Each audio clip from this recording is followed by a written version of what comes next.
അസ്സലാമു അലൈക്കും വറഹ്മത്തുള്ളാഹി. എല്ലാവർക്കും സുഖമാണെന്ന് വിശ്വസിക്കുന്നു. ഔദാര്യവാനായ അള്ളാഹുവിനോട് എപ്പോഴും അതിനുവേണ്ടി ദുആ ചെയ്യും. ഭർത്താക്കന്മാരായ പുരുഷന്മാരോട് ഒരല്പ കാര്യങ്ങൾ സൂചിപ്പിക്കുകയാണ്. പുരുഷന്മാരെ സംബന്ധിച്ചിടത്തോളം ജീവിതത്തിൻ്റെ രണ്ടറ്റങ്ങൾ കൂട്ടിമുട്ടിക്കാൻ അവർ പാടുപെടുന്നവരാണ്. നാട്ടിലായാലും പ്രവാസ ലോകത്തായാലും രാപകലില്ലാതെ അധ്വാനിക്കുന്നവരാണ്. ഇതിനിടയിലും പ്രിയമുള്ള സഹോദരങ്ങളെ, പുരുഷൻ്റെ ത്യാഗവും പ്രയാസവുമൊക്കെ സമ്മതിച്ചുകൊണ്ട് തന്നെ നമ്മുടെ സഹധർമ്മിണിമാരുടെ പ്രയാസങ്ങളും വിഷമങ്ങളും ബുദ്ധിമുട്ടുകളും അവരനുഭവിക്കുന്ന ത്യാഗങ്ങളും അവരുടെ ന്യൂനതകളും, അതുപോലെ തന്നെ അവർ നമുക്ക് വേണ്ടി, നമ്മുടെ മക്കൾക്ക് വേണ്ടി, മാതാപിതാക്കൾക്ക് വേണ്ടി നമ്മുടെ വീട്ടിൽ അവർ ചെയ്യുന്ന ഖിദ്മത്തുകളും പലപ്പോഴും മനസ്സിലാക്കാൻ ഒരു പുരുഷന് സാധിക്കുന്നില്ല എന്നതാണ് ഇന്ന് നാം അനുഭവിക്കുന്ന കുടുംബജീവിതത്തിലെ ഏറ്റവും വലിയ ദുരന്തം എന്ന് പറയുന്നത്. സഹധർമ്മിണിയുടെ പ്രയാസവും അവർ ചെയ്യുന്ന ഖിദ്മത്തുകളും അവരുടെ ന്യൂനതകളും മനസ്സിലാക്കാൻ ഭർത്താവായ ഒരു പുരുഷനിക്ക് സാധിക്കുമെങ്കിൽ തീർച്ചയായിട്ടും മനോഹരമായ നിലയിൽ ആ കുടുംബജീവിതം മുന്നോട്ട് കൊണ്ടുപോകാൻ സാധിക്കും. നാം ഒരല്പം ചിന്തിച്ചു നോക്കൂ, നമ്മുടെ സഹധർമ്മിണിമാർ ആരാണ്? പ്രിയമുള്ള സഹോദരങ്ങളെ, അവർ നമ്മുടെ മക്കളെ ഗർഭം ധരിച്ചവരാണ്, അവർ നമ്മുടെ മക്കളെ പ്രസവിച്ചവരാണ്, പാലൂട്ടി വളർത്തി വലുതാക്കിയവരാണ്. ഒരു സ്ത്രീ ഗർഭം ധരിക്കുകയും പ്രസവിക്കുകയും ചെയ്യുന്നതിൻ്റെ ബുദ്ധിമുട്ടും പ്രയാസങ്ങളും എത്രത്തോളമാണെന്ന് മനസ്സിലാക്കാൻ ലോകത്തൊരു പുരുഷനും സാധിച്ചെന്ന് വരില്ല. എന്നാലും ഒരു മനുഷ്യനും പറഞ്ഞറിയിക്കാൻ കഴിയാത്ത നിലയിൽ, ഒരാൾക്കും എഴുതി തീർക്കാൻ കഴിയാത്ത നിലയിൽ പ്രയാസങ്ങളും പ്രശ്നങ്ങളും ബുദ്ധിമുട്ടിൻ്റെ മേൽ ബുദ്ധിമുട്ടുകളും സഹിച്ചുകൊണ്ടാണ് ഒരു പെണ്ണ് ഗർഭം ധരിക്കുകയും പ്രസവിക്കുമൊക്കെ ചെയ്യുന്നത്. എത്ര ത്യാഗമാണ് ആ സന്ദർഭങ്ങളിൽ, ആ സമയങ്ങളിൽ അവർ നമുക്ക് വേണ്ടി, നമ്മുടെ മക്കൾക്ക് വേണ്ടി അനുഭവിച്ചിട്ടുള്ളത് എന്ന് ഒരു വേള ചിന്തിക്കുവാൻ നമുക്ക് കഴിയണം. ഒരു നിമിഷമൊന്ന് ആലോചിച്ച് നോക്കൂ. നമ്മൾ ഉണരുന്നതിന് മുന്നേ ഉണരുന്നവരാണവർ, നമ്മൾ കിടന്നതിന് ശേഷം വൈകി കിടക്കുന്നവരാണവർ. എത്ര കിലോമീറ്ററുകളാണ് ഒരു സ്ത്രീ വീട്ടിനുള്ളിൽ ഒരു ദിവസം നടന്നു തീർക്കുന്നത്? ഒന്ന് ചിന്തിച്ചു നോക്കൂ. ലോകത്ത് ഓരോട്ടക്കാരനും ഇത്രത്തോളം ഓടി തീർത്ത് കാണത്തില്ല. അവിടെയാണ് പരിശുദ്ധ റസൂൽ സ്വല്ലല്ലാഹു അലൈഹി വസല്ലമ തങ്ങളുടെ വചനം നമ്മൾ മനസ്സിലാക്കേണ്ടത്.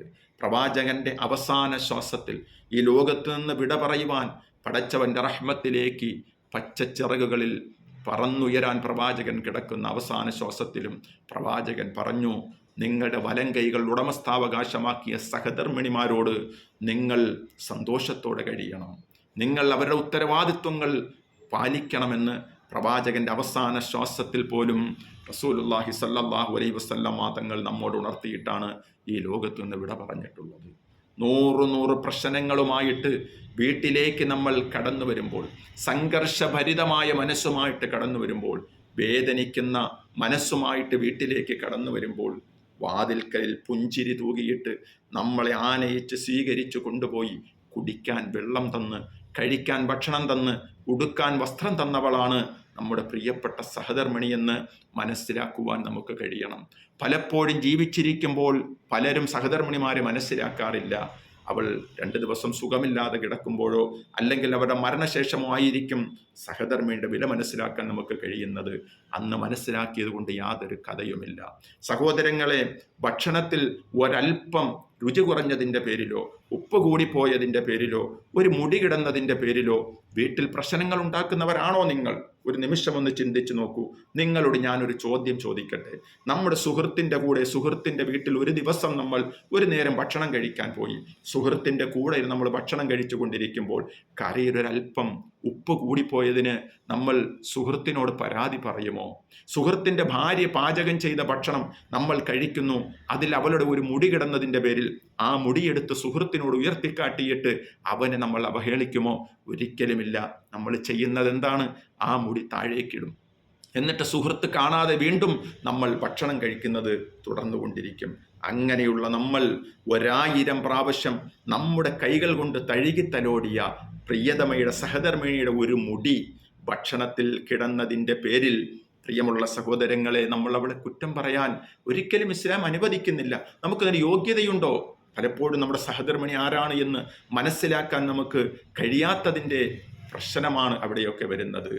ചെറിയ പ്രശ്നങ്ങളുടെ പേരിൽ, അറിവില്ലായ്മയുടെ പേരിൽ ഇങ്ങോട്ട് തരുന്ന ചില വാക്കുകളുടെ പേരിൽ, നെഗറ്റീവുകളുടെ പേരിൽ ഒരിക്കലും തിരിച്ച് ആ നെഗറ്റീവുകൾ കൊണ്ട് നമ്മൾ പ്രതികരിക്കരുത്. ഇങ്ങോട്ട് അറിവില്ലായ്മയുടെ പേരിൽ എന്തെങ്കിലും ഒരു മോശമായ വാക്ക് നമ്മളോട് പറഞ്ഞാൽ സന്തോഷത്തോടു കൂടി പോസിറ്റീവായിട്ട് പ്രതികരിക്കുവാൻ നമുക്ക് സാധിക്കണം. കാരണം മഹാനായ റസൂലുള്ളാഹി സ്വല്ലല്ലാഹു അലൈഹി വസല്ലമ തങ്ങൾ പറഞ്ഞു, അതിൽ നിങ്ങൾക്ക് ധാരാളം നന്മകളുണ്ട്. അവർ സഹിക്കുന്ന ത്യാഗങ്ങൾ അപ്പോൾ നമ്മുടെ മനസ്സിലേക്ക് നമ്മൾ അയവിറക്കണം. ഇങ്ങോട്ട് എന്തെങ്കിലും അറിവില്ലായ്മയുടെ അവരുടെ ന്യൂനതയുടെ പേരിൽ അവർ പറയുകയാണെങ്കിൽ, പ്രിയമുള്ളവരെ, അങ്ങോട്ട് സന്തോഷത്തോടെ സമാധാനത്തോടെ നല്ല വാക്കുകൾ പറയാൻ നമുക്ക് കഴിഞ്ഞാൽ തീർച്ചയായിട്ടും കുടുംബജീവിതം എത്രയോ ധന്യമായിരിക്കുമെന്ന് ആലോചിച്ച് നോക്കൂ. ഒരു കാര്യം ഒന്ന് ചിന്തിച്ചു നോക്കൂ പ്രിയമുള്ളവരെ, നാം ഓരോരുത്തരും അറിയണം. നാം ഒന്നും അറിഞ്ഞു വീണു, നമ്മുടെ കാലോ കയ്യോ ഒന്ന് പൊട്ടി, കുറച്ച് ദിവസം പ്ലാസ്റ്റർ ഇട്ട് നമുക്ക് കിടക്കേണ്ടി വന്നു, അല്ലെങ്കിൽ കുറച്ച് ദിവസം മലവും മൂത്രവും കിടന്ന കിടപ്പിലായി പോയി എന്ന് ചിന്തിച്ചു നോക്കൂ. ഈ ആകാശത്തിന് കീഴെ ഭൂമിക്ക് മുകളിൽ യാതൊരു അറപ്പും വെറുപ്പുമില്ലാതെ നമ്മുടെ മലവും മൂത്രവും എടുത്തു കളഞ്ഞ് വൃത്തിയാക്കുവാനും, നമ്മുടെ വസ്ത്രം മാറ്റി തന്നുകൊണ്ട് നമുക്ക് പുതിയ വസ്ത്രം ധരിപ്പിക്കുവാനും, നമ്മുടെ വായിലേക്ക് ഭക്ഷണം വെച്ച് തന്ന് നമ്മുടെ കൈകാലുകൾ, നമ്മുടെ ശരീരം വൃത്തിയാക്കി തരാനും രണ്ടേ രണ്ട് സ്ത്രീകൾ മാത്രമേ ഈ ഉലകത്തിലുള്ളൂ. ഒന്ന് നമ്മൾക്ക് നമ്മുടെ പ്രിയപ്പെട്ട ഉമ്മയാണ്, മറ്റൊന്ന് നമ്മുടെ സഹധർമ്മിണിയാണ് എന്ന് ഉള്ള കാര്യം നമ്മൾ ആരും മറന്നു പോകരുത്. അതുകൊണ്ട് നാം ഓരോരുത്തരും നല്ലവരാണ് എന്ന് ഈ ഉലകത്തിൽ നമുക്ക് സർട്ടിഫിക്കറ്റ് നൽകേണ്ടത്, ഗുഡ് സർട്ടിഫിക്കറ്റ് നമുക്ക് നൽകേണ്ടത് നാട്ടുകാരല്ല എന്ന് നമ്മൾ ചിന്തിക്കണം, നമ്മുടെ സഹധർമ്മിണിമാരായിരിക്കണം. കാരണം അവളാണ് നമ്മളെ അറിയുന്നവർ, നമ്മളെ മനസ്സിലാക്കിയവർ, നമ്മുടെ ജീവിതം പഠിച്ചവർ, നമ്മുടെ രഹസ്യ പരസ്യങ്ങൾ അറിയുന്നവർ നമ്മുടെ സഹധർമ്മിണിയാണ്. സഹധർമ്മിണിയാണ് നമുക്ക് നല്ല സർട്ടിഫിക്കറ്റ്, നല്ലവനാണ് എന്നുള്ള സർട്ടിഫിക്കറ്റ് നൽകേണ്ടത്.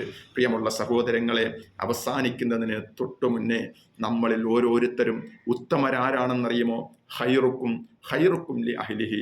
നിങ്ങളിൽ ഏറ്റവും ഉത്തമരായ ആളുകൾ നിങ്ങളുടെ കുടുംബത്തോട് നന്മ ചെയ്യുന്നവരാണ് എന്ന് പരിശുദ്ധ റസൂൽ സല്ലല്ലാഹു അലൈഹി വസല്ലമ തങ്ങൾ നമ്മെ പഠിപ്പിച്ചിട്ടുണ്ട്.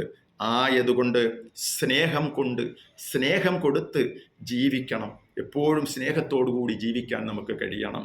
സഹധർമ്മിണിയുടെ അവകാശങ്ങളും കടമകളും കടപ്പാടുകളും, ഒരു ദിവസം അവർ നമുക്ക് വേണ്ടി ചെയ്യുന്ന സേവനങ്ങളും ഖിദ്മത്തുകളും എത്രയാണ് എന്ന് വല്ലപ്പോഴും ഒന്ന് മനസ്സിലാക്കാൻ നമുക്ക് സാധിച്ചാൽ തീർച്ചയായിട്ടും അവർ നമ്മളെ ഒരിക്കലും മറക്കുകയില്ല. നമ്മൾ രോഗിയായിട്ട് കിടന്നാലും, നമ്മൾ മരണപ്പെട്ടു പോയാലും ഒരിക്കലും നമ്മുടെ സഹധർമ്മിണി നമ്മളെ മറക്കുകയില്ല. സ്നേഹം കൊടുത്തു നമ്മൾ ജീവിച്ചു നോക്കൂ. തീർച്ചയായിട്ടും അനധിവിദൂര ഭാവിയിൽ നമ്മുടെ ജീവിതത്തിൽ സന്തോഷകരമായ ദിനങ്ങൾ വരുന്നത് നമുക്ക് കാണാൻ കഴിയും. അല്ലാഹു സുബ്ഹാനഹു വ തആല ഭാര്യ ഭർത്താക്കന്മാർ തമ്മിൽ ഒരേ മനസ്സിൻ്റെ വികാരത്തോടു കൂടി ജീവിച്ച് നാളെ സ്വർഗത്തിലും എത്തിച്ചേരുന്ന ദമ്പതികളിൽ നാം ഓരോരുത്തരെയും ഉൾപ്പെടുത്തുമാറാകട്ടെ. വീണ്ടും ഇൻഷാ അല്ലാഹ് ഒരു അറിവുമായിട്ട് കടന്നു വരാം. നിങ്ങൾക്കിഷ്ടമായെങ്കിൽ വേണ്ടപ്പെട്ടവർക്ക് ഷെയർ ചെയ്ത് കൊടുക്കുകയും ഇതുവരെയും എൻ്റെ ചാനൽ സബ്സ്ക്രൈബ് ചെയ്തിട്ടില്ലാത്തവരാണെങ്കിൽ അതും കൂടി ഒന്ന് ചെയ്യുക. സർവശക്തനായ അള്ളാഹുവിനോട് എല്ലാവിധ നന്മയ്ക്കും വേണ്ടി ദുആ ചെയ്തുകൊണ്ട് അവസാനിപ്പിക്കുന്നു. അസ്സലാമു അലൈക്കും വറഹ്മത്തുള്ളാഹി തആല വബറകാതുഹു.